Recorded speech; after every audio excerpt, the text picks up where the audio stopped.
crash on me, like sometimes it does. Honestly, working with OBS sometimes can be a nightmare. But with that said, we are live now, and yeah. So yeah, welcome back everybody to a new episode of Extinction Level Gaming, and I just want to say it's good to be back with the show again, and I'm happy to be doing this. And now we're at episode 17. Pretty soon the show will be old enough to drink, hopefully. But yeah, with that said, I want to talk about a subject that we kind of touched upon last episode, which was AI, and we almost went into a whole spiel about that last episode, right, David? Correct. Very correct. Yeah, and when I just want to make sure to tell everybody that when I say AI, I don't mean like actual like AI enemies or anything like that. I mean like the computer algorithms that people use to help like make actual like codes or whatever. Because that's going to be a real big thing for people using in companies now to replace like the actual workforce in companies, and that's a pretty big thing with a lot of strikes you're going to be seeing in the future. Yeah. Where do you want to start with this, David? Probably the first thing I'd would like to start with is to put forth that they're not in any of the conversation that we have.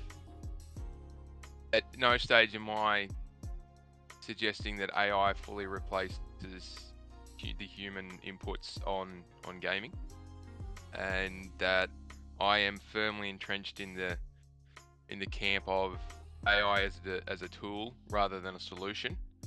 And if you poke around on the internet and see the AI generated crap that comes through on either your X feed or your YouTube feed or whatever it is you're on, you can pretty quickly tell what's an AI image and what's not. And yeah, I just want to put that out there that I'm not sitting here saying, you know, the big bad capitalist says AI will save you lots of money and everyone can be sacked and all the rest of it. It's not the intention. That's the base undertone of most of the comments and stuff that I will talk about today. And I say that now so I don't have to repeat myself every time I talk about it. There's two distinct parts in that I see how AI will work in gaming: development of the game and its use within the game. So which one would you like to start with? I guess it's use in games first, because that's gonna. I feel like the other one's gonna be a much broader topic to talk about. Yeah, it's got a lot. It is a broader topic, but it's got a much narrower pathway using AI in development. But using them in the game itself. So if you haven't yet, go and look up how I think it's Sophie, Gran Turismo 7. PlayStation developed a racing AI named Sophie. Go and watch the videos on that, how they developed it, how they built it, how it works. It's really interesting how they've deployed that and applied that into a racing game, but it can be redeployed into multiple other scenarios. The usage of AI in gaming is far more broader. So using NPCs, you know, think about some of the bigger RPGs that we have. If the NPCs or the key people you can talk to through, you know, in the town or whatever it is, if they could think for themselves, and the conversations could go back and forth. You know what's crazy? Fun. You know what's crazy? We actually kind of got a glimpse of that. I forgot if it was like last year or the year before. Whenever Epic released that Matrix Unreal Engine demo, if you remember that. Yeah. Someone had Matrix modded. Generations. Someone had modded that demo and added in like AI to make it where like the NPCs that walk around like can actually respond to you. Like when you talk directly to them through a microphone, they'll respond to you in different ways. Yeah, that'd be pretty cool. Think about different types of games. So your RPG, you can have a conversation with anyone.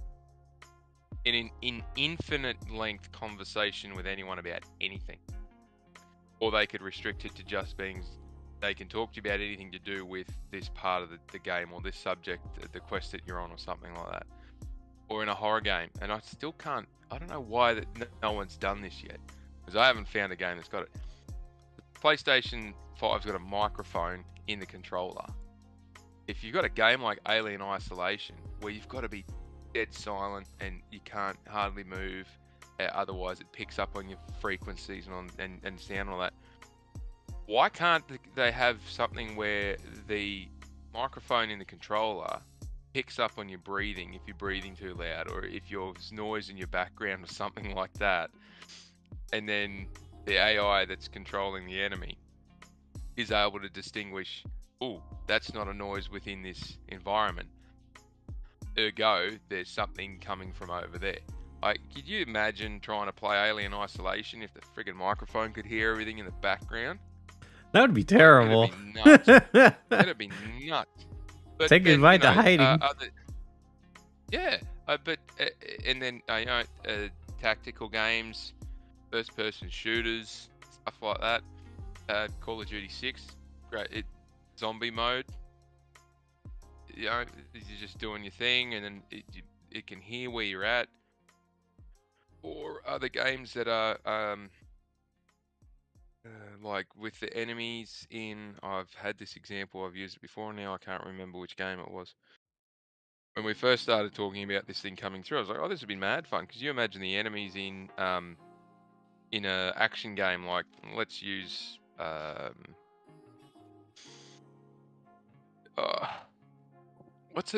need a game. Let's use Yakuza 6 because that's the one that comes to mind, where you're in a highly populated area and the chance of running into an enemy is relative to the density of the population, right?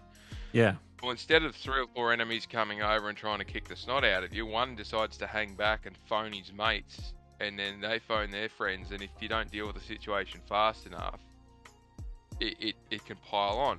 But the AI will make the decision to call in reinforcements, not based off how long or how short it takes you to.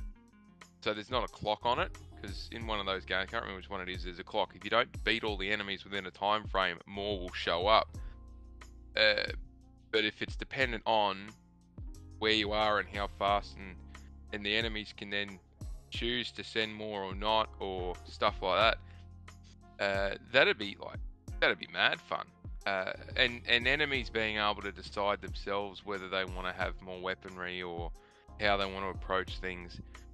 It just opens up the world to be so much more dynamic and so much more involved, especially if you can communicate with and get responses from, and they live within that world of being able to provide information. Well, I think that's what the kind of hope is that AI can do to unlock like some of these mechanics in video games to make them more like, I guess, deep. I guess would be the word. Yeah. Like something like Skyrim, if you had, because I think it's in Skyrim, where people are set in a village, but they will also travel between villages. Or Ghost of Tsushima is another good example, where you've got NPCs that travel between villages. Right. If they can retain the knowledge of, you running around asking, did anyone see this? Anyone see this? Anyone see this? Or have you been to this village or something like that? Oh yeah, no, I've travelled between that at this time and I didn't see, or it was like this when I came past it 4 hours ago. That the immersion that would come from that would just be like so much dynamic and depth you can add to games. So. Well, that's why I brought up the Matrix thing, because like I feel like something like that could definitely improve like RPGs a lot, and that's something that and those are like genres that already have like deep mechanics that help you interact with the world. It's like it'd be a perfect fit. Absolutely. There's the other item that I had on my very short list of usages within the game was enemy intelligence, but it's related to I'll pitch the example like this. You're in a competitive shooter scenario, 5v5, player versus player. You're in a region that doesn't have a huge amount of players playing at the time. Now, I don't play a lot of these games, so I apologize if I can't give a direct example. I want to say Valorant or something like that, but I'm just not sure. Like Call of Duty Warzone or something like that, maybe, where you've got two teams facing off against each other in a shooter environment. I just use this as an example. If you haven't got a full squad, instead of it, someone's got to drop out or you're waiting for this or that, if they have an AI that is capable of playing at a level that is throttled to the average capability of the team, or slightly, I want this to be slightly better or slightly worse something, instead of asking for the computer to show up and just be very basic in filling out the squad, they show up and behave and act in a manner that would be like most other players. So you're not at a disadvantage or an advantage, clearly one way or the other, by having a computer fill that last gap. That would be pretty cool. That would be really cool, especially if it can communicate with you. And that's probably the distinction of two levels. The fact that it can play in that scenario as a fully fledged member of the team and be able to carry itself fairly well, work as part of the team, but also be able to communicate with it without having to do button inputs and all the rest of it and place it on a map by just saying we're going to move from here to there and verbally reference the map coordinates, and everyone else in the team understands what's happening. Right. We're moving northeast. We're going to get in behind that building, and Kinda, it just follows you along because it understands what you're asking it to do. kind of like how the AI kind of like works, like with the buddy, like kind of like that, but like buddies, whatever they call it in The Last of Us, like how Ellie used to follow you, right? Or like the tactics, like the buddy, enemies, the escort stuff. Yeah. yeah. But I feel like right now, like especially with modern gaming, like AI has kind of been seen as like stupid in terms of how it works, and I think that's just a limitation of how AI works currently in games. I feel like if like you can implement a system where AI can actually adapt to how you play, would actually be perfect. Yeah, well, that's the benefit of having games connected to the internet and having, I know it's the dreaded DRM, but it's the benefit of having things connected to the internet, connected to the cloud. If they ever get this thing to work really well, you would need the cloud computing behind it to be able to power it enough. You just can't get that much data onto a disk, and it has to be live. It's got to be connected all the time. The investment that's going into this AI stuff is insane. Computing power, the energy power. I'm not sure if anyone's read up on this, but there was I cannot remember which company it was. My apologies. I was reading up on it a couple of days ago. Out of the back of and it only popped up on my radar because it was something to do with the Energy Commission coming out of the back of the US election. One company's trying to build a modular nuclear reactor to power their AI data banks because the draw is just so big. They want their own dedicated power source, and they can't draw enough energy out of they can't get a solar array big enough to do it because they've got limited space. So they're trying to say limited space, they've got limited availability to sunlight. So they're trying to get approval to put in a modular nuclear reactor to power the site. Think about how much energy that is. Oh no, it's a lot of energy. Gigawatts. It's just got 5 gigawatt nuclear reactor powered site to sit next to this data bank for AI. It's nuts. And so that was one got approved somewhere, and the second one was not going to be approved at the time or something because it was in a different area. And I was like, that's nuts. Think about how much it costs to build one of those frigging things and all that goes with it. And I was thinking, think about the e-waste that comes out of those places when you have to change out the computer components and the silicon and all the rest of it. It's like, well, e-waste is probably more dangerous than enriched uranium. So in terms of environmental impact, because you can't really recycle it or decontaminate it. But this is the sort of stuff that the additional Anyway. costs that come with thing that we're restricting it just to how we would apply AI, not where does it come from and what sort of other impacts in terms of costs and whatnot does it have. Instead of looking at the whole chain or just this one piece, I'm really looking forward to getting it and really do genuinely want them to develop this stuff so the games can be far more interactive. The ability, again, I love JRPGs. I love action adventure games in that respect. The ability to have enemies that can think far more sensibly, and it's not rinse and repeat. And enemies that can learn. So one of the key components about JRPGs, for those who don't know, because they don't play turn-based JRPGs, Retro, I'm referring directly to you mug. The boss battles have a set routine. They have a series as you go through, and once you learn their attack patterns, that's the key to JRPGs, is being able to pick up the attack patterns of general enemies and big bosses and being able to deal with those. And some of them are short turnaround, some of them are really long turnaround time frames, but they've got a set pattern. It would be really, really nice to have JRPGs where the bosses don't have that pattern, that they actually can think for themselves. And it may be that it's only in the the higher level difficulties or the new game plus or whatever it is. But having them not just cast this, attack 3 times, and then throw up some health, and then do this or do that. It'd just be really, really fun.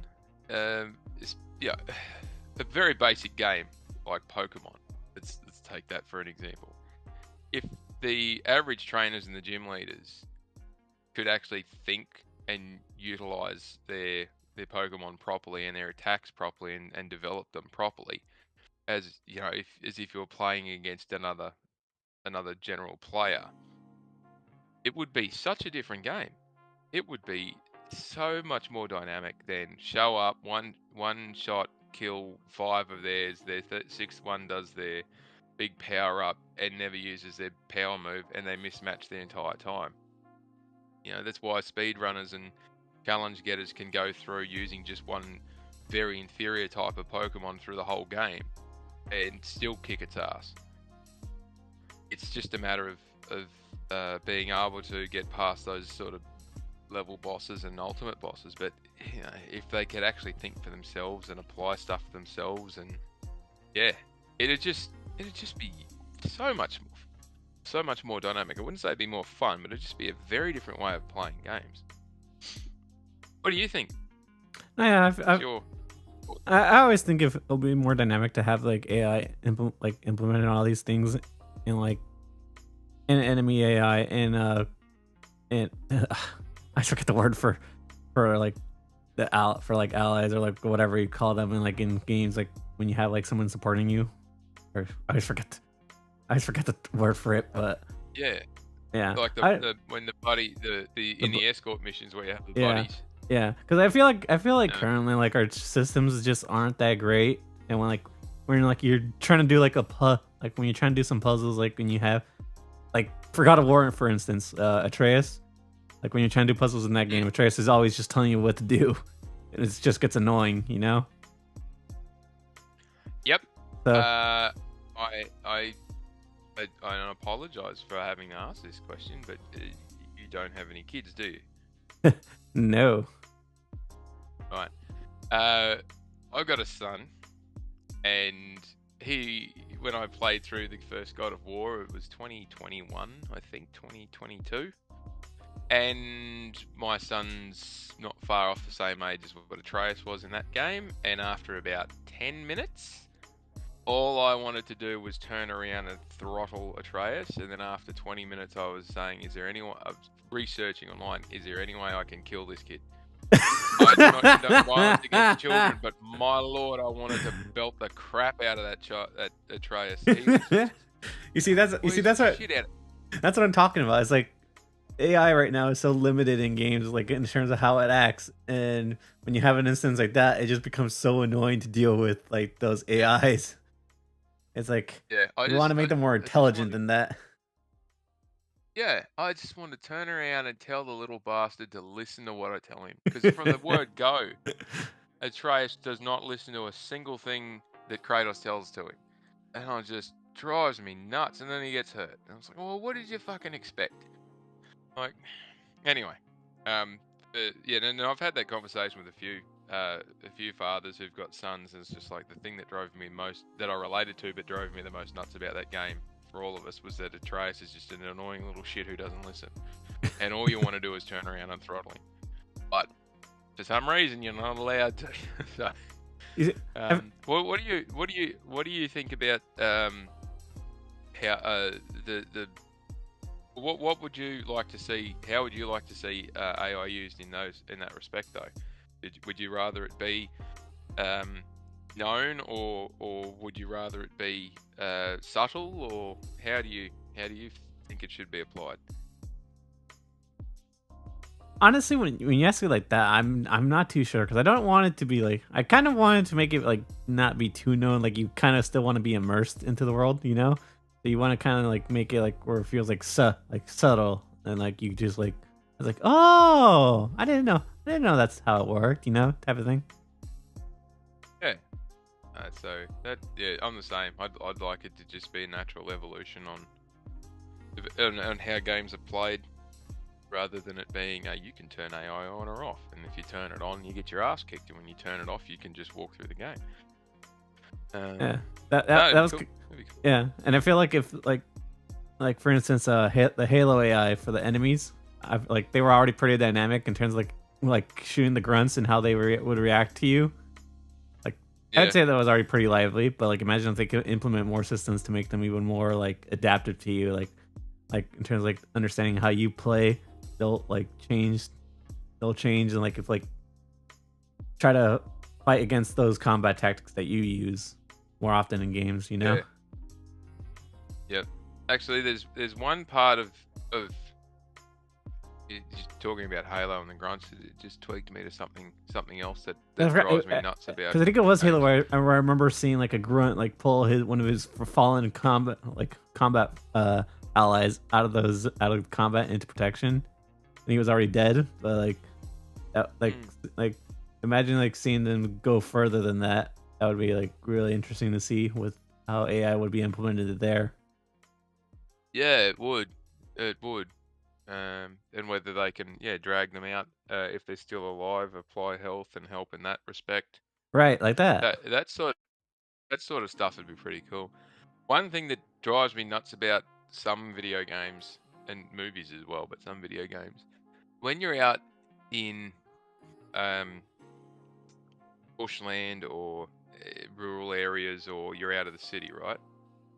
When you're out in nature and there's no background noise, and there's a lot of people that will listen to this that probably haven't or won't experience this, because the silence just really unnerves people. But where I grew up, I spent a lot of time, and I mean a lot of time, we'd be all day out in the middle of nowhere on the parents' cattle station.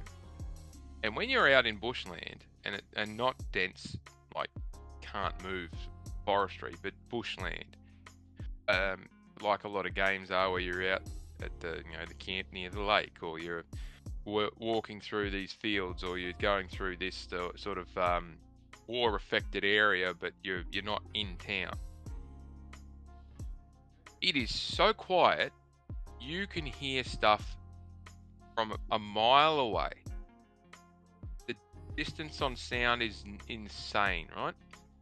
And you can hear someone. You can't see them, but you can hear them. You could hear someone walking half a mile away from you in the bushland. Can we please have, when you're trying to take out, do an infiltration into a base, can we please have it so they can hear you coming up behind them? Because I guarantee you there's no one's not going to hear you sneak up behind someone if you're walking on grass, leaves, dirt, rocks, or anything like that in boots. I'm telling you now, it does not matter how quiet you think you can be. If you rush up behind someone because you're in a blind spot or you're hiding in the grass and you're moving through the grass or the long shrubbery, like Horizon Forbidden West, the long grass stuff drives me nuts. It's like, I'm hiding in here. It can't see me. Like, if it's got any brains, it will hear you. That actually reminds me, because like I forgot what game. I think it might have been in one of these Assassin's Creed games. I remember people complaining about the AI, like because like usually when stealth mechanics are implemented in a game, AI reactions are kind of like different, and like sometimes sometimes you could be like really like right behind them, and they still wouldn't react to you because you're in their blind spot. So having their intelligence like be increased where they can actually like feel like someone's behind them would actually be better, The best one I've played in the last 5 years, maybe longer, with the long grass mechanic for hiding is Ghost of Tsushima, and it's not because the enemy can't hear you. It's because the grass is that bloody long. When you kneel down, they just can't see you moving in it. And it's all, and that's probably as accurate as this, because they can pick up on your movement when you get close to them. Yeah. And that's fair and accurate. And I don't think that gets enough attention. It doesn't get enough plaudits to it, because you can be running around in that long grass, and if you're away from them, they can't hear you. And that's factual. I've been in grass that, I'm 6 foot tall, and I've been in grass that's as tall as me, and you can't hear a thing. You can't see a thing. You go into a cornfield or you go into something like that, sorghum or something that's that tall, and 3 or 4 rows across, you can't see them and you can't hear them. Even if you're standing dead still, you will be flat out hearing, because there's just so much vegetation matter that's blocking out the sound. But when you get within 6 feet, you'll hear it because it's really loud. It's not subtle at all. And like, if the AI mechanics were like that, they can hear you, they can perceive you, they can sense you out there. And once something's tipped them off, that they then all of a sudden their heightened level just stays. It's like something out there. We haven't seen it. We know it's out there. Like, that would make stealth games take it to an entirely different level. Right. And not just in terms of easiness or difficulty, but in terms of how you would approach, sentry guards walking up and down the fence line, how you would, are you able to draw them away from their set pattern of monitoring? Are you able to draw them out? Can you get them to come out to you so you can circle in behind them, or get them to come out to you so you can get them in a snare trap, or just stuff like that? And then, if you've done something, you've drawn one out and then snared them and hung them upside down in a tree, then the rest of them obviously aren't going to come running out to the trap. If their AI is applied in that respect, they'll hang back and say, well, we've got a fortress here with guard towers, you come to me. And it's just a behavior patterns in that respect. But yeah, sorry, I didn't mean to go down that ranting hole, but it's something that bugs me about, they're out in the forest, or they're out in the scrub, and it's like you only hear that one big twig. No, yeah, I feel like this is more of a case of like Sony games kind of just doing that because it happened both in Ghost of Tsushima and the Horizon games, using the tall grass. It's they use this tall grass stealth mechanic.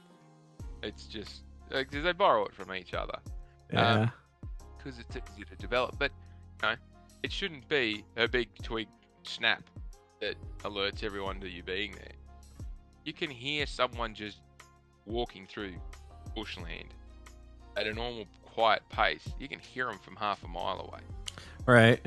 So, anyway, but I'll stop banging on about that. Yeah, but the last mechanic I wanted to touch on though was how I mentioned before about like the Matrix doing the dialogue tree.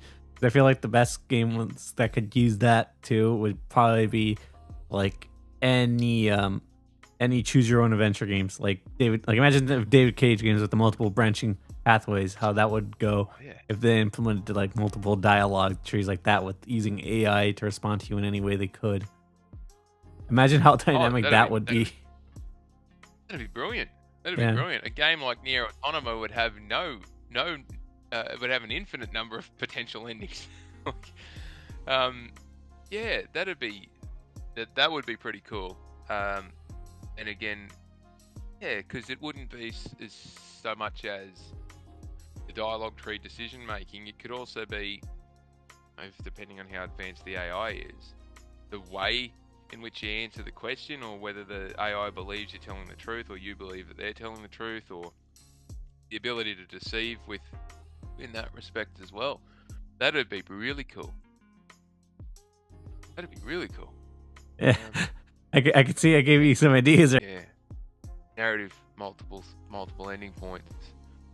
Then, yeah, the ability to get to the ending would be, and it would be pretty cool. It would be.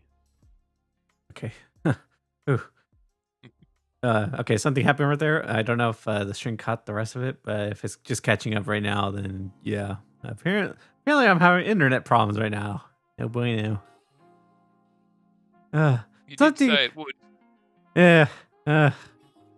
Well, I wasn't expecting internet problems. I was, because what I mentioned before we had started the show was sometimes OBS crashes, but this isn't a crash problem. This is a more internet connection problem. Because we kind of shifted. So practically in my house, because I live with my parents, we kind of shifted away from Spectrum, which what we used to have, to Verizon. And ever since then, Verizon hasn't been as good. Right. Yeah. Admittedly, I'm not the most up to speed on domestic bits and pieces with the US. I'm surprised that a lot of people that I chat to in America and that I jump on shows with and all that, they all seem to have the same issue. Verizon is just because they're not really good, rubbish. And then I ask, well, why haven't you got Starlink? Because it's cheap as shit. And they go, oh, yeah, nah. I'm like, we still don't have we still don't have fiber optics over here. Oh, we don't. Really? We're probably never going to get fiber optics. Oh, it's just the distance is too long. And we look at, a lot of people in Australia are picking up Starlink because as long as you can see the sky, you can get internet, and that's easy enough done over here. You want to run a cable line. Most places don't have fiber optics outside the CBD. No, I'm living in a big city and we still don't have it. That's the sad part about this area. Oh, that's unfortunate. But yeah, we get real quick. Shout out to Devil Shooter in the chat. But, yeah. Howdy. Yeah. Like I said, that's enough about the internet problems, though, because I could go on a whole spiel about that. Because, guys, fuck these internet companies in the U.S., man. They're just robbing us blind. Yeah. Oh, yeah. Yeah. It's, but at least you've got choice. Chatting to someone earlier this week, and they don't have any choice. Their local municipality tells them that they have to buy the internet through them. I'm like, yeah, great, cool. That's something. 1940s. Oh yeah. Anyway. Yeah. Anyways. Yeah. So I guess we could go to the next. Continue on that point. No, I was just gonna say we can move on to the next point about the AI. How developers are gonna be implementing it into making games themselves practically. Yeah. I just want to say real quick. I have been seeing that too. And you can practically see this if you go to the Nintendo store, where they've just been flooded with games that are just being made by AI, like down to the artwork of the games. Yeah. And yeah, it's crazy how quick developers are managing to like implement AI in making some of these games. Yeah, the number one artistic thing that's under threat from AI is hand-drawn cartoons. That'll be the first thing we lose, because of the time it takes to draw something by hand. AI can do it in no time at all, and I actually really enjoy and appreciate hand-drawn cartoons, animated cartoons. That's an art style and an entertainment style that's unfortunately not going to be with us for very much longer, because it's just too bloody expensive to make them. Oh yeah, I don't know if you've seen recently, but Netflix cut down a whole lot of its animation division just because Yeah, of how expensive it was. yeah, it's one of those zones. So AI and gaming, and that the animation and creation in that respect is probably the first place that a lot of people would think it would go. But writing code is another spot where AI can, if you're sitting there leading a team of coding developers trying to do a particular piece of work, and you haven't got a license deal with someone else to pinch their coding and use their engines and upload all this. This is why Unreal Engine is UE5 and 5.5 particularly is so brilliant for small indie developers. Is you can just get the license, get access to the library, just bring in all the preload stuff, and the library keeps growing, because part of the deal is you have to make certain amounts of your stuff available to others in a coding level. So it's everybody's using it and jumps on board, just creates this bigger library for everyone to use stuff, and they've got preloaded whatever it is. So if you just want to pay the license to UE5, get their stuff that they've already got there and use that to make your game, you're done. You don't have to go out and invest in sound and animation, movements, bang, bang, bang. It's just whatever art style you're using, and then off you go. So that's why UE is so accessible and friendly to indie developers. And if you give yourself 6 to 12 months and apply yourself to learning how to use Unreal Engine and whatnot, you can do some pretty cool things with it.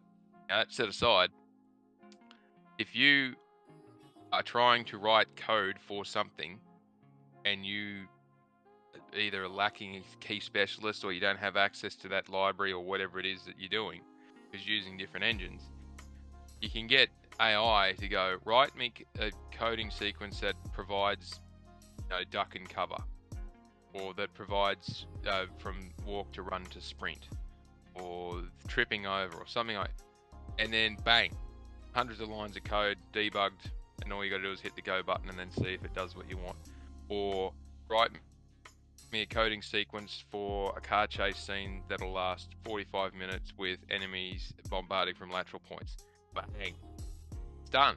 And you don't have individuals sitting there writing it and then debugging it and writing it and debugging it and having problems and glitching and all that sort of stuff. You don't need 5 or 6 people to do one scene. You can get one person to just run through and QA it. So the front end work reduces the amount of people you need to do the front end work. But the trade-off is at the back end with the QA, because AI can't do its own quality assurance. You need people to do the quality assurance. So instead of having 5 developers and 1 QA person, you might have 2 developers and 4 QA people. So you've just taken, and it's not necessarily a saving in labor, you've just taken it from one area and put it into another area. Now, there may be differences in you're not paying high-end coders or software developers, you're paying for QA people who can run through and work it. And it may be that your QA department is half the size of what, you might only take half as many roles over, and it might cost you 20% less because of the specialization skills. Or someone who's been a developer might switch over to doing QA, and that's a new career pathway for them. There's opportunities there too for those who want to get upskilled, get cross-skilled, and develop further themselves. The ones that'll get hurt by this are the ones that do the bare minimum, drag their asses into work every day, do nothing to contribute effectively, get carried by the teams, and then complain at the end of the day that they're not getting paid enough. Those that want to put in are the ones who will get something out of this. Because AI is like having a teenager. You've got to constantly look over their shoulder because they're not perfect. They're not experienced. It's not experienced enough. It's got all the information of the history of the world at its fingertips, and it still can't get it right because it can't think laterally for itself to the degree of creativity that a human can. And that's always going to sort of be the saving grace to this stuff.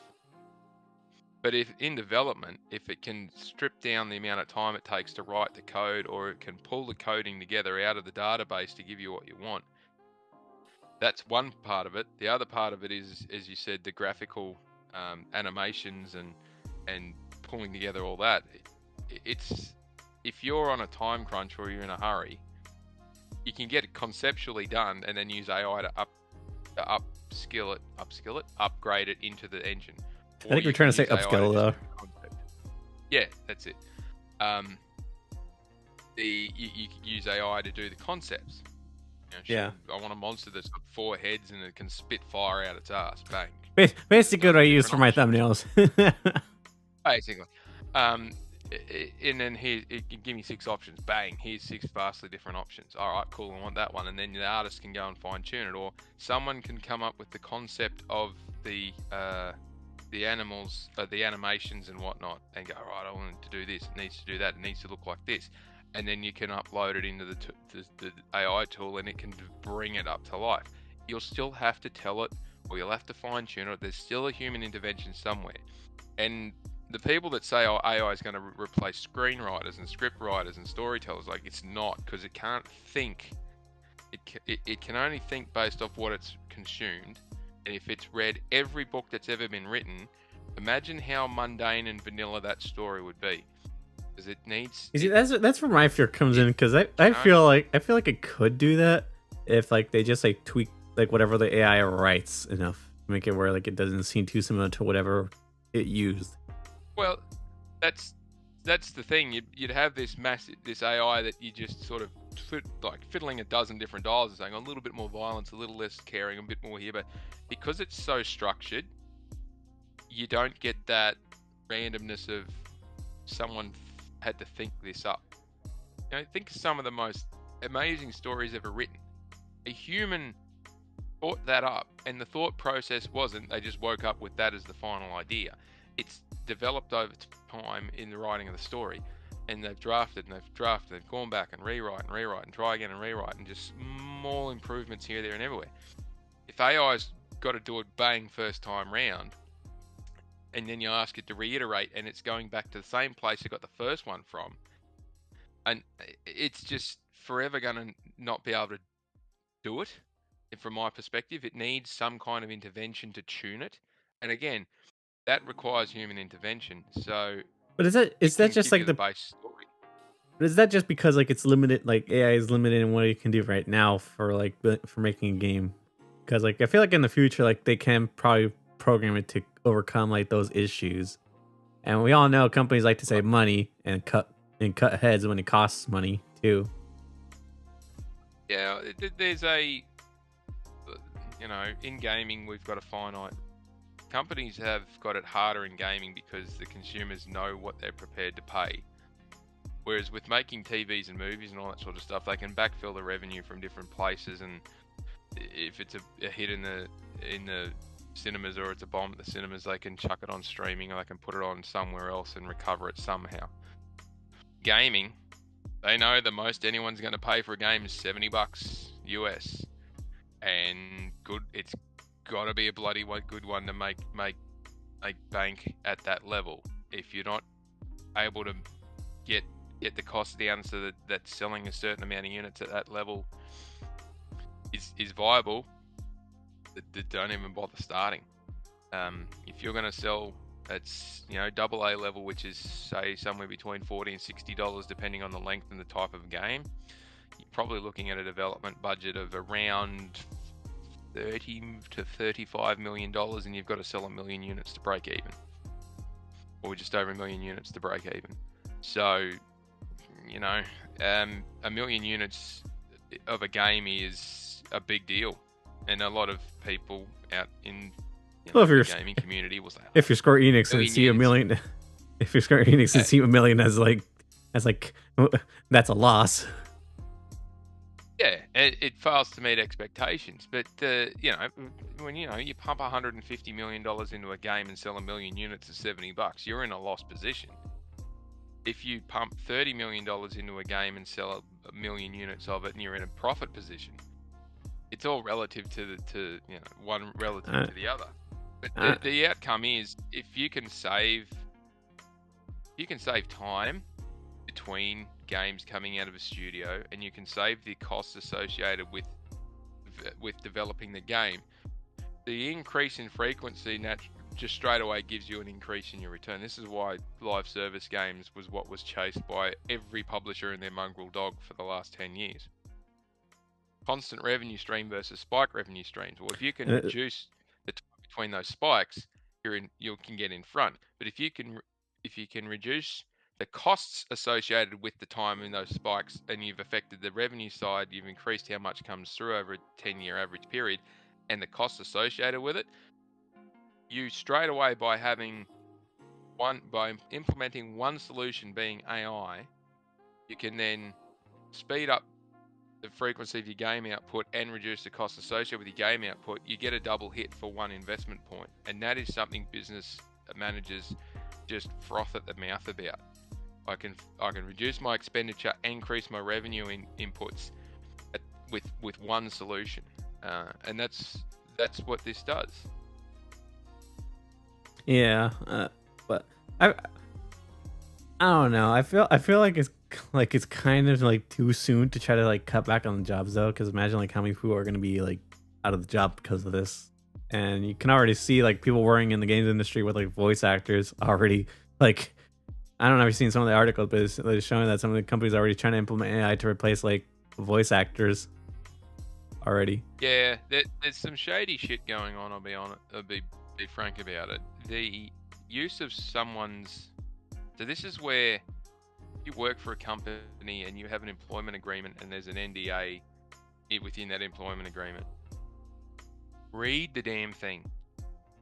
Most of the time, well, I shouldn't say most of the time. Every time I've worked for a US domiciled parent company, I have had a employment agreement which is multiple pages, and it's not just saying here in Australia this is your employment agreement conditions. It's also got an overarching, because I'm working for a subsidiary of a US company, there's an overarching agreement there that applies in the US courts, which is outside, they can't reach into Australia and do anything, but if there's an impediment or an impact to their brand or IP or something like that, then they could in the past they could have taken me to court or lodged it in the US and then taken me for civil claim, because as an ex-employee it doesn't have an issue, and they can reach into Australia for those sort of things. So if you've got an employment agreement and you're doing voice acting for a US-based company, and they, as part of that agreement, say anything, and this applies to stuff that I've done as well, anything that you develop, create, or bring to light while in your time as an employee of this organization is the property and intellectual property and owned by the organization. So if you voice a character and the character is owned by the organization, your voice is attached to that character, then guess what? Under the terms of, and I'm oversimplifying this, but under the terms of that employment agreement, your voice attached to that character is their property, not you as the individual.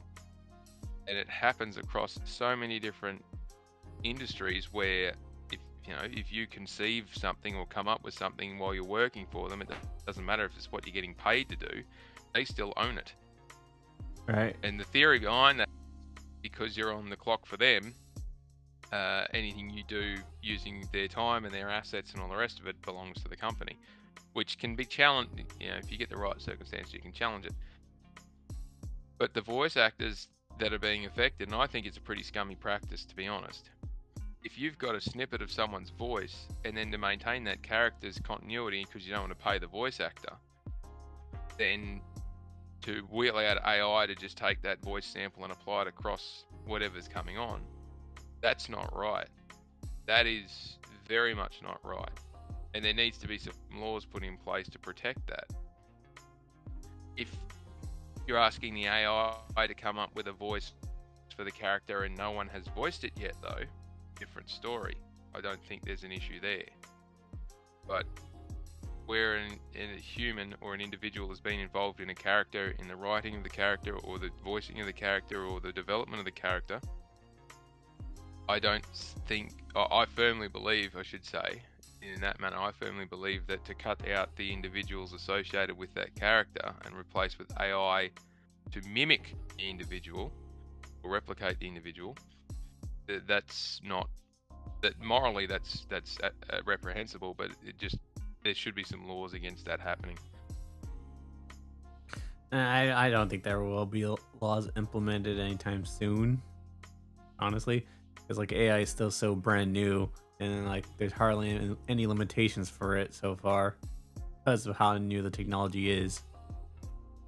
It's interesting that the one person or the one company that's pouring the most amount of money into AI development, and that being Elon, whatever company Elon's part of that's doing. Well, Microsoft is pouring a lot too in it. They're pouring billions and billions and billions of dollars into it, and the only one who's screaming about, can you please regulate this, is Elon.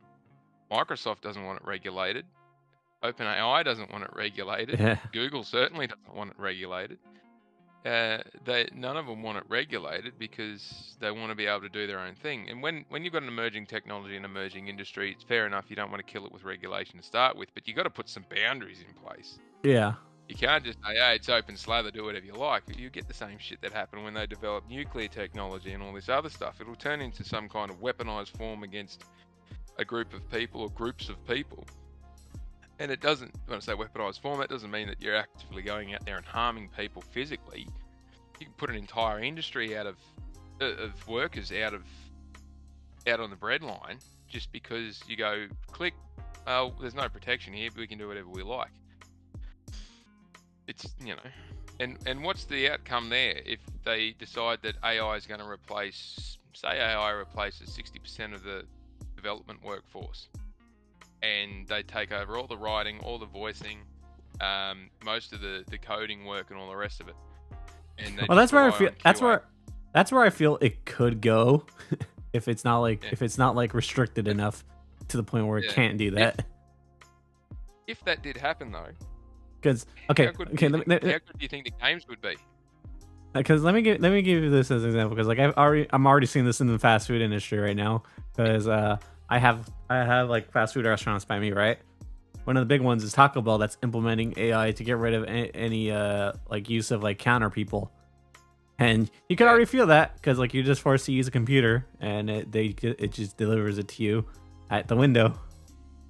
You want to hear just a quick diversion here? So self-service kiosks are a big thing here at McDonald's and Hungry Jack's and some places in Australia. Yeah. Most of the smaller individual ones don't do that. They still have individuals. Would you like to know what the biggest trade-off was for reduction of front counter staff here in Australia for implementing those kiosks? What? The amount of abuse from customer claims that the companies were having to deal with through their work insurance dropped by 90-something%.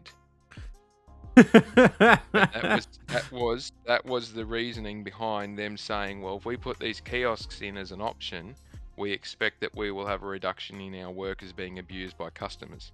And it dropped over 90% in the first 12 months. And of course. So that was it. That was like, right, well, they're staying because they used safety, employee safety as an argument for it. That'd be rightly or wrongly, it doesn't matter. You shouldn't be abusing people when you go to get fast food. Yeah, of course. You really shouldn't. you really shouldn't be. If you as That an individual, that just anyone comes out of listening that just decides, comes out of anger for customers, though. well, fast food's not fast, and Yeah, it at times you would barely call it food, but yeah, if you're in those sort yeah, of restaurants but frequently and you're no, getting the shits about having to wait an extra 2 minutes for your dinner, go and have a good long hard look at yourself in the mirror and reassess your life choices. yeah, but that's kind I of don't mean you. I but don't mean you. basically. I don't mean you. No, yeah, I know what you mean. But basically, though, the reason I brought that point up is because those are jobs like that are basically low income already that don't require too much resources going into.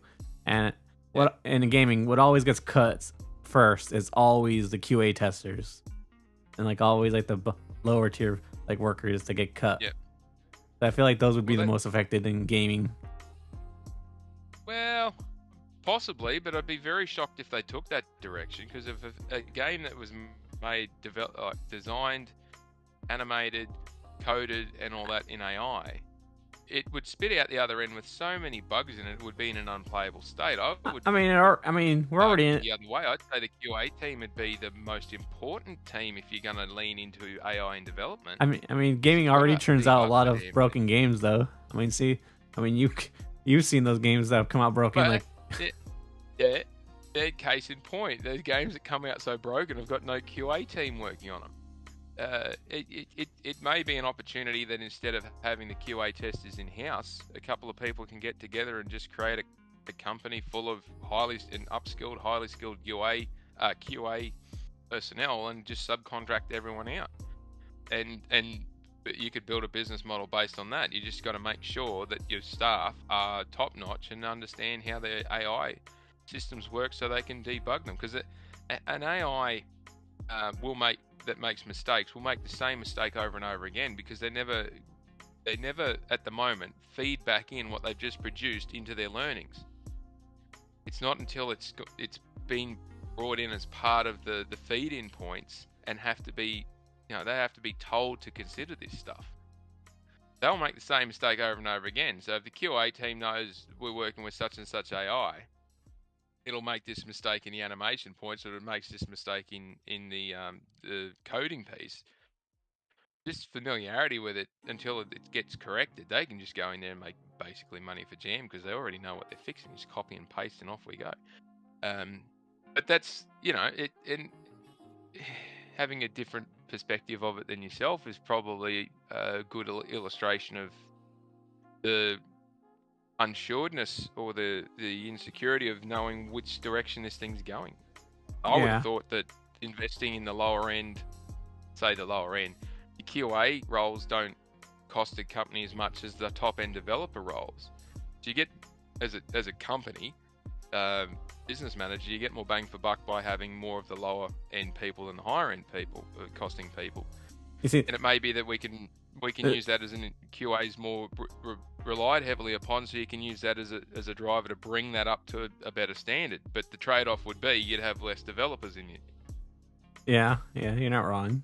But I don't know. From my perspective, because I'm always someone that likes to look at the gaming news, and I always see the first jobs that are always cut are always those jobs specifically. So Yeah, it's never the higher position.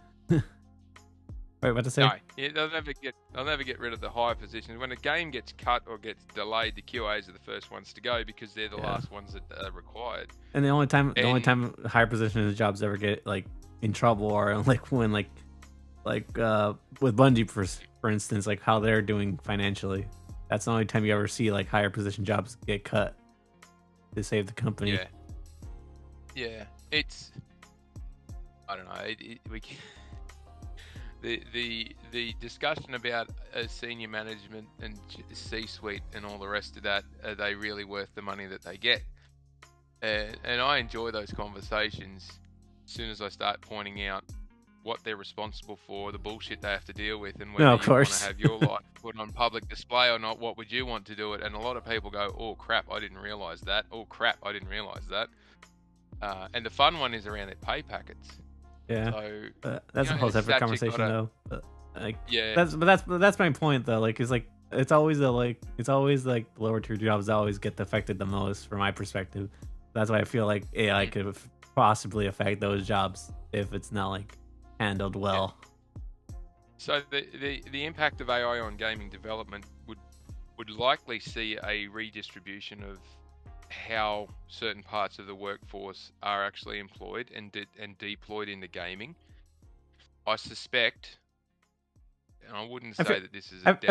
I feel I like would, artists' jobs would be fine in gaming at the very least because like they're the ones that make these like visualizations come to life. yeah, yeah. So the artists and the creative side of gaming, I don't see that being a highly affected area, and it links back to what I was saying earlier.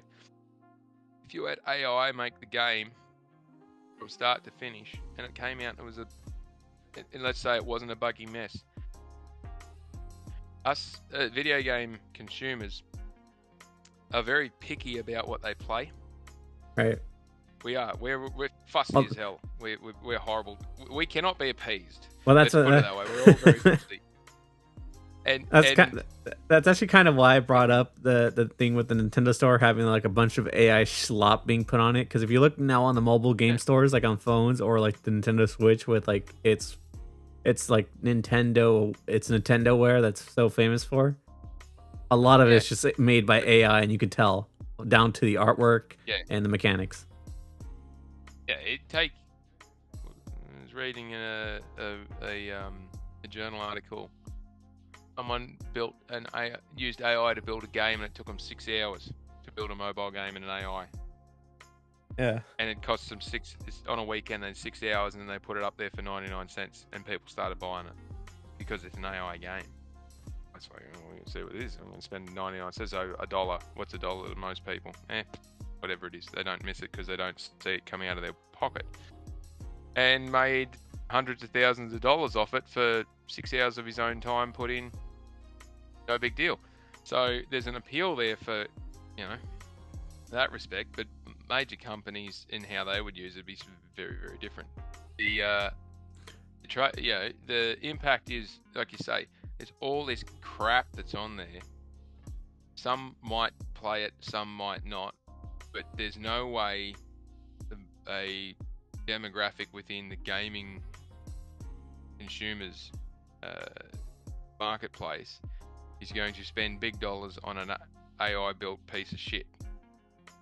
It's just not going to happen. And it's the creative of I'm not trying to say it's going to replace everybody though, to be fair. I'm just saying it's going to replace some people's jobs. Oh, no, it's inevitable. It is inevitable that will happen. But to link to what the comment you made just before, I agree with you. The artists, so those that can conceptualize what do these things look like, what art style are we using, how are we telling this story, what story are we telling, how do we get the emotion in on this and whatnot. Because remember that AI doesn't really understand yet how to use words to tell a story. Whereas really good storytellers know what words to use and how to use them. And especially people who write novels. And where they've got to paint the picture, delving into people's imaginations. And AI just doesn't have that understanding. It doesn't have that concept of how do I trigger someone's imagination or get them to think about this or whatnot. And that's where I hold a lot of hope. I shouldn't say hope. So I hold a lot of faith that whichever way it progresses with AI in gaming, the storytellers and the artists and the creative people that make gaming are going to be okay. It's AI being used as a tool to help bring those thoughts and ideas into existence for us to enjoy them. And, the amount of games that come out these days that are a broken mess because they just don't have enough manpower to get them done. If AI tools can help a 6-person team bring a fully fledged game to light in 2 years, and they don't need the big corporate monsters sitting there looking over their shoulders telling them, yes, do this, no, don't do that, blah, blah, blah. then the risk of failure because they didn't sell 100,000 copies Well, is really reduced. But on the flip side, and that's gonna be my final counterpoint to that, is that like for a big corporation like that has like a big like say like for instance like like Treyarch that makes the Black Ops campaigns that has like probably like over like 600 people gets cut down to probably like Yeah. like 500 or like 450 because of AI. Yeah. I reckon. I suspect that a lot of companies are overbloated. Again, as I said at the start, I don't wish anyone to lose their job. If you're good at what you do, they won't let you go. Unless there's a very compelling reason that they don't need you anymore. But I suspect, I'm pretty certain that with those roles going, that anybody who is worth a damn of what they do as a developer or as an artist or not an artist, an animator or in QA or something like that, there will be an explosion of ease of access to developing games, and you will see a shitload more startups pop up out of the ground where there are only 10, 15, 20 people. Right. And we'll see a heap of contracting companies pop up out of the ground, which might be we specialize in assisting AI assisting or AI implementation for blah blah blah blah blah part of game development. Because if you get displaced because AI is taking your role, the smartest thing to do is to get upskilled, understanding how AI works, and then redeploy yourself at a higher level into either via contracting work or into a company to allow yourself to be the one that can't be sacked, because you know how to use the AI tool and you know how it works, and you are now indispensable because of that, rather than being dispensable because you can't do more than what the AI tool can do. And I'll deviate slightly in the business here for a sec. If I've got to assess whether an employee is capable of doing something where a system could otherwise do it, the first thing I look at is, well, what more can the employee do than the system can? If the employee can't outperform the system, or they can't be a value add to implementation of this system, I can't redeploy them anywhere else, well, then I've actually got nothing for them to do. And it's the system improves the efficiency of the organization, which is great, because it's not just the individual that's having the system replace them, it's everyone downstream of that information flow. So if I'm speeding up the information available downstream to speed up decision making and speed up the ability to deliver to customers and all the rest of it, the individual that's going to be replaced needs to either upskill themselves, make themselves available to support the system, or be redeployed elsewhere. If they choose to not do anything to help themselves, what choice have I got left? It's either we're impeding dozens, if not hundreds of thousands of individuals because of one person deciding they don't want to better themselves. And that's always a tough conversation to have. And every time I've implemented a system that's valuating to an organization, the individuals that'll be affected, the first thing I ask them to do is get trained in this system, understand it, and then you can look after this system, and we'll find something else to backfill the other 50 or 70% of your time. And every instance except for one where the individual decided that they would retire rather than learn a new system, the people that have been under my charge and care have said, yes, sure, absolutely, I will definitely take that on, after at the start saying, I definitely don't want this because I'm going to be out of a job.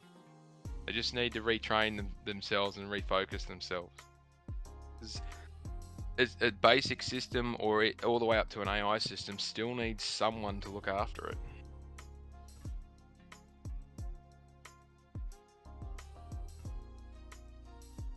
Sorry, I was on mute.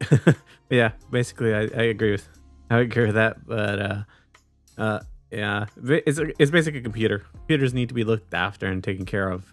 So yeah. Yeah, But that's a it doesn't lessen it doesn't lessen the point that you've made though, and I'm not trying to devalue the point you made. I think it's a very valid point.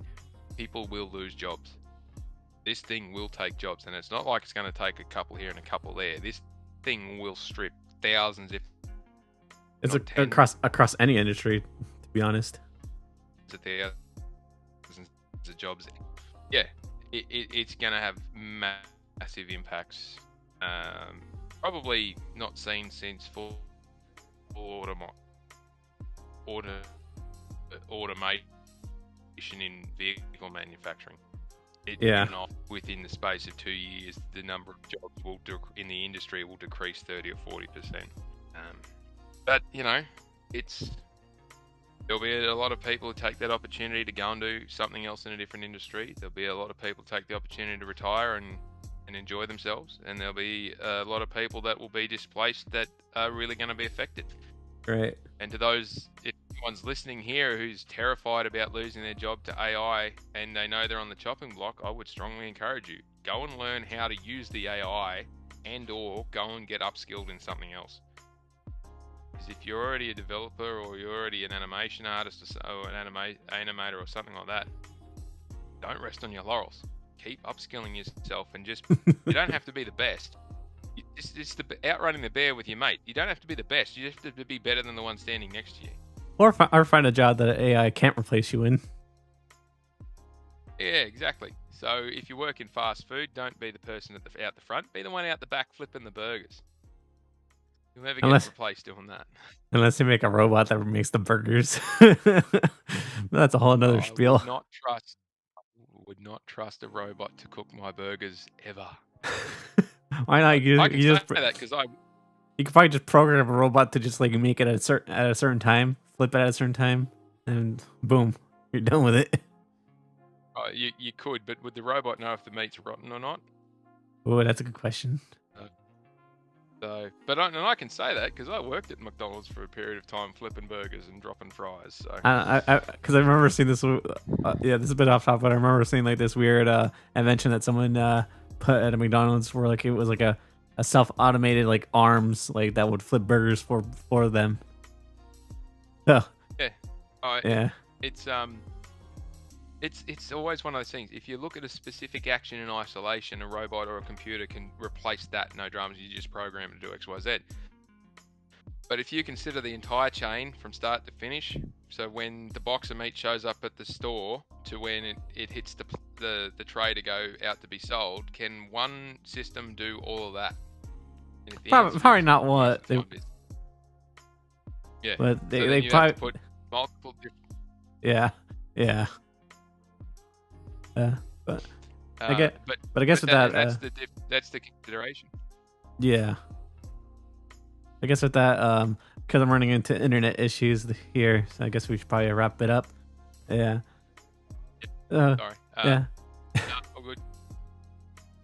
Yeah, because the topic we could talk on fast food and talk on that. Yeah. This AI topic is truly like a really deep topic that you could just delve into any category of workforce and it could really affect. But yeah, I think just to cap it off from my perspective while we wrap up, the AI implementation for the development side is just really dark. It's scary to think what may or may not happen, and particularly how it will affect individuals within the industry. But it's also got upside in the ability for small teams to now have more tools to create more things and bring more bits and pieces to light. But then in the game itself, there's a lot of upside in deploying AI across multiple different things that we mentioned before. So I suppose my parting comments would be that it's inevitable, but there's a lot more upside than downside in this for multiple different reasons. Well, glad to see that you're a lot more optimistic from your point of view. Yeah, I'm very much in the pessimistic side, but that's just me because for my job that I studied for in film, a lot of people seem to think that it can replace editors. So I'm just hoping it doesn't. Yeah, So when I started working as an accountant, all this new accounting software, automated systems, click button, bookkeeping, and all that sort of Right. stuff. We were being told as coming out of uni, and this is back in nearly 20 years ago. Yeah, you guys won't have a job. You'll be redundant. You won't be needed. Accountants and base level accountants and bookkeepers won't be required because software and systems will replace you all. Well, software and systems have been out and about in this guise for the last 20 years, and one of the most in-demand roles in any business, small, medium, large, is an accountant who understands how to use them. So we were going to be replaced, and now we're a critical component. Yeah. Because they, as soon as they saw the systems, they just cranked up the regulations, and then someone's got to look after them. I guess to wrap things up with this whole topic is that I guess we just have to wait and see like how AI is regulated in the future and how far it can expand as well. Yeah. It comes down to whether, and specifically for your outlook, so put it that way. I'm confident that you're going to be able to land on your feet no matter what you do, because I know how hard you've worked at this, and your ability to upskill is, I know I talk about that a lot, but your ability to upskill is quite high. The outcome is going to be, in 5 to 10 years, it may be that it just can't be implemented in any meaningful fashion, or it may be that it takes over and does all the other bits and pieces, but it still needs someone to hold its hand. So, but I can understand where your perspective of it is. It's always a scary point. We've got AI having massive inroads in data analytics, and that's one of my key areas of specialization. So, we look at it and go, well, it could replace a heap of analysts, but it still needs someone to interpret what spits out the other end. So Right. myself and a few others in my sphere are currently upskilling to learn how does it work and what do we need to look out for. And we're once again hitting the books and learning. Yeah. Well, with that, guys, it's been another great episode. Thank you for being here, and for those of you who catched upload, hope you guys enjoy, and see you on the next episode, guys. And peace.